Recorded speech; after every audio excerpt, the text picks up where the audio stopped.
Hi, I'm Eli Calvario, a Healing Galing International sales dealer and naturopathic practitioner based in Los Angeles, USA.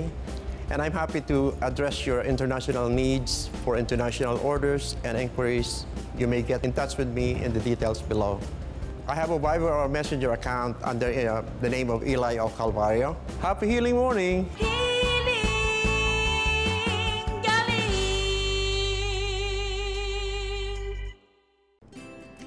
Happy healing morning mga kapatid! Isa na namang masarap at masustansyang recipe ang hatid natin ngayon dito sa Healing Sangkap. At syempre, alam nyo, malapit sa puso ko ang ating recipe ngayon at ating bisita mamaya dahil ang pag-uusapan po natin ay ang psoriasis o psoriasis. Ito po ay isang skin disease na hereditary rin to namamana po ito. At ito po ay hindi naman nakakahawa. At ito po ay, ang nagtitrigger po nito kadalasan ay ang weather, sobrang lamig, sobrang init, o di kaya naman ay pagkain, o di kaya, actually ang kadalasan, kadalasan stress po. Okay? So ako po ay meron din po ako nitong karamdaman na ito at malugod po akong, wow, lalim! Masaya ko pong i-share sa inyo ang recipe na natin ngayong araw na ito. At ito po ay tatawagin kong Sopasta. Ito lang ang ingredients natin mga kapatid. Giniling na baka, lean ground beef po yan. No? Meron tayong pipino na very hydrating. Gagamit po tayo ng evaporated milk po ito. No? Tapos bay leaf o dahon ng laurel. Yung spaghetti noodles natin na hiniwa na maliliit. Carrots, sibuyas, celery at meron tayo of course ang ating seaweed salt. Okay, so simulan na natin. So lean ground beef, seaweed salt para lumasa na dun sa karne mismo. Ilagay na natin ang sibuyas, 25% carrots, celery at bay leaf o dahon ng laurel. Okay, so next, lagay na natin ang cucumber. So now, we'll pour in our pork stock. So we'll let this simmer, cover lang natin to. So once mag-simmer na po ito, ilalagay na natin ngayon yung ating spaghetti noodles. Lagay agad ang gatas. Okay, so plating na po tayo. Sakto-sakto, mainit sa umaga, sa agahan. And just like that mga kapatid, ready na po ang ating sopasta. Made very fasta. Ito na, Dok. Sopasta. Oh, di ba? So fast din, ah. Yeah. So fast. Entry ka, Dok, ha? Ayan. Sopasta. Mainit Sopasta, pa. pasta. Naku, breakfast time, mga kapatid. Kain na po. Sakto, di ba, agahan natin, mainit-init. Oo. Ayan. Amoy na naman ako. Ang sarap ng amoy, nakakagutom. Yes. Dok, Bakit alam mo, nakakagutom to? kasi malinamnam Daming- yung amoy nung karne, Oo nung nga. beef at saka nung pork stock. Kain na po.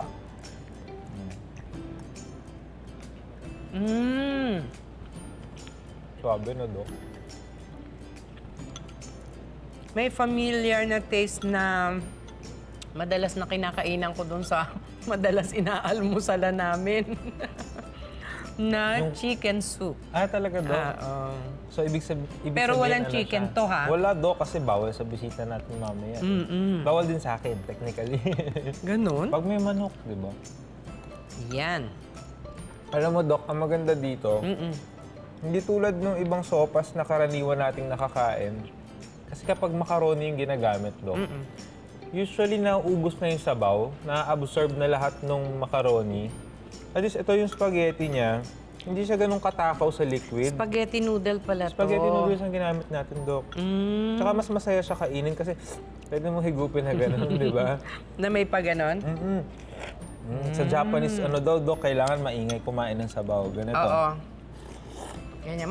Mas matunog pa dyan, chef. Di ba? Mas binibigyan mo raw ng respeto yung pagkain pag ganun. Ibig sabihin daw, masarap ang niluto ng chef Tama. nila. Nakasarap ang katalaga. Samantalang dito po sa atin, pinapalo ang bibig pagka Pag maingay ngumuya. Tama. No?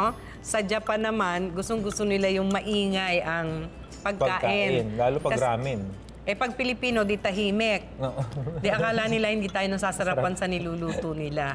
Diba? Bawi-bawi na lang sa dighay. So, depende sa kultura, no? Sa kinagisnan. At ang maganda dito, Dok, kumapit ka. Ayan. Kakapit ako? Kapit ka. Bakit? Kasi, alam mo magkano lang to? Magkano? 15 pesos lang, o di ba? 15? 15, o barya lang po sa umaga. Sa dami? Oo, 3-5 Paano, piso lang. anong ginawang tawad ang ginawa nyo sa palengke ni Alf? Madali Bakit lang kayo naman. kumain na nakabuo ng 15 pesos dito? Kasi pag sabaw, Dok, kasi di ba usually marami ka talaga may-yield. Di ba? Marami ka talagang yield. Tsaka yung... Pero may karne kasi. May karne pa. 15 pesos nga. 15 pesos, Dok. Pwede mo na ulamin to sa kanin, mainit na kanin, black rice lang, at Pwede silagay rin. mo sa ibabaw. Oh. Pwede rin. Carbs on carbs, alam niyo yan, mga Pilipino, mahilig tayo dyan. Di ba? At saka ang dali lang gawin, Dok. Tignan mo. Pakita natin sa mga kapatid natin, Sige ha? nga. Para ma-insta-shot niyo yung recipe. Ayan na po. Tapos, punta po kayo sa Wellness Chef HG. Yan po yung account namin sa Instagram. Tapos, sa Facebook naman po, sa Healing Galing Official, punta rin po kayo sa ating website, www.healinggaling.ph para po sa iba't ibang produkto ng Healing Galing, tulad po nung ginamit ko dito na seaweed salt. Oras na para sa Susi Mail. Ayan. Dear Doktora, hello po. Yung inay ko po ay meron siyang bukol na kasing laki po siguro ng kalamansi. Malaki-laki yun, mga ganyan. Ang kalamansi sa kanang parte ng kanyang dibdib. Hoping po na hindi po breast cancer ang sakit niya in Jesus' name. Hindi pa po namin siya napapacheck up kasi wala pa pong pera. Ano po bang holistic approach para gumaling at ma-dissolve yung bukol? Tsaka sumasakit din po yung tiyan niya dulot ng ulcer. Ano din po ang mabisang lunas para dito? Kahit po herbal or holistic approach. Naging kapampangan ako doon. Holistic. Salamat po. God bless to all of us po. Hope na mabasa niyo po itong sulat ko. Thank you, Carmel Perez. Well, nabasa na namin ang sulat mo, Ate Carmel. Okay. At isang anak na nagmamahal sa nanay. Pero sana, Carmel, sabihin mo rin kay nanay na manood dito sa Healing Galing para sakto niyang mapakinggan ang ating payo para sa kanyang kondisyon. Kung mapapansin mo, Carmel, yung kondisyon sa sikmura ni nanay at saka yung sa breast niya ay nakakakitaan natin siya ng overaccumulation ng acidity. Bago napunta sa ulcer o bago nagsugat-sugat ang bituka ni nanay, nagsimula muna sa acidity. Yung bang ang itsura, Timing na naman, Dok. Ayan, para may paso-paso ng sigarilyo na nagsugat-sugat ang bituka ni nanay. Nagsimula yan sa madalas ay pagsiskip ng meals, no? Yung hindi kumakain on time. At nadagdagan pa ng pagiging mahiligin niya sa mga maaasim, no? Na pagkain. Alam mo, Carmel, yung paborito natin ng mga sinigang, paksiw, kinilaw, lalo na kung sobrang asim ang preparation ni nanay mo, no? Kaya nagkakabukol din. Madalas natin sinasabi dito sa Healing Galing na ang sinumang tao, babae man o lalaki, anumang edad, kapag ka nagkaroon ng overaccumulation ng acidity sa system, ay maaaring tubuan ng bukil, bukol, damukol. No? Doon sa bukol ni nanay, sa breast, sabi mo maliit lang na kasing laki ng kalamansi. Actually, may ano pa yan, may tamang sizes. Yung size ng kalamansi na tinatanggap sa mga fast food. Yun yung mga bubot na kalamansi, chef, no? Pero di ba, Dok, parang malaki na rin yun para sa bukol? O, maliit yun kung ituring. Kung i-compare mo, doon naman sa mga restaurant na mas maliliit na tumatanggap ng iba-ibang sizes ng kalamansi. Na, yung may mga mahihinog na. Sabi ko, bakit ang hinahanap ng mga sikat na fast food ay bubot na kalamansi, kaya pala wala akong mapiga, no? Ganun pa man, no? Whether maliit o malaki yan, Carmel, pinapangiti ka lang namin ni Chef. Bukol pa rin, no? Dapat na hindi na lumaki, hindi na dumami. So, i-advise mo si nanay ngayon pa lamang ng holistic approach natin sa paggagamutan. Kung ang bukol naman niya ay hindi naman namumula, hindi rin kinakakitaan ng mapula doon sa gitna ng dila ni nanay, no? Maaring hindi naman cancer condition pa yon. Pag may pamumula, nakikita ang mabilis na paglaki, tapos yung texture ng skin ay nagiging magaspang, naapektuhan yung pagtubo ng nipple, yung iba nagiging inverted, yung iba nagkakaroon ng discharge, no? So wala pa doon sa ganung anggulo ang kwento mo tungkol sa bukol ni Nanay Carmel, no? So wag ka mag-alala, malamang hindi naman cancer condition yan. I-check mo rin lang, no? Kung may pamumula at yung dila. Okay? Pag wala naman nun, okay naman. Itigil na lahat ng mga consumption ng lahat ng acidic foods, yung may asim. Lahat ng fermented o inimbak, no? Katulad ng mga atsara, yung mga lahat ng preserved. Iwasan na, kailangan puro sariwa lang ang kakainin ni nanay na hydrating, masabaw, at alkaline ang preparation. Walang asim. Ano yung tatanggaling asim? Yung asim na galing sa kamatis, so wala munang kamatis. Maasim na, mabuto pa yon.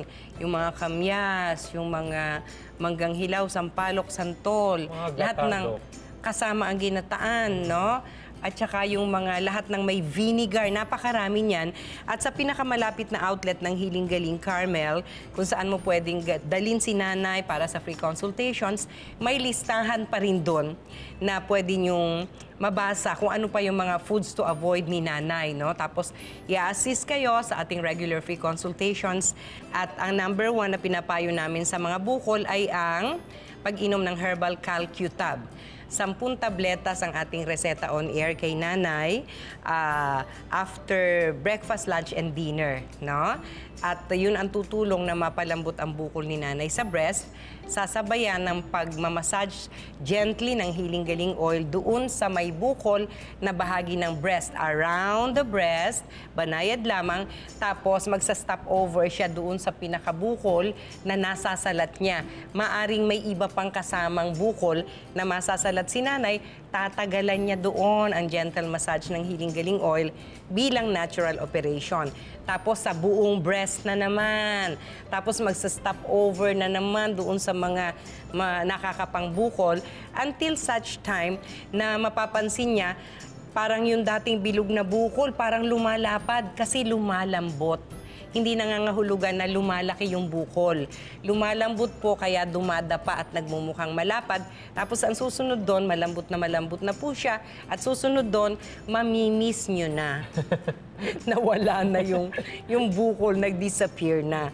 Sundan palagi ng pag-inom ng mainit-init na herbal cleansing tea, ang pagmamassage ng Healing Galing oil gently, 3 times a day, 4 times a day, at makikita ang mabilis na pagliit noon.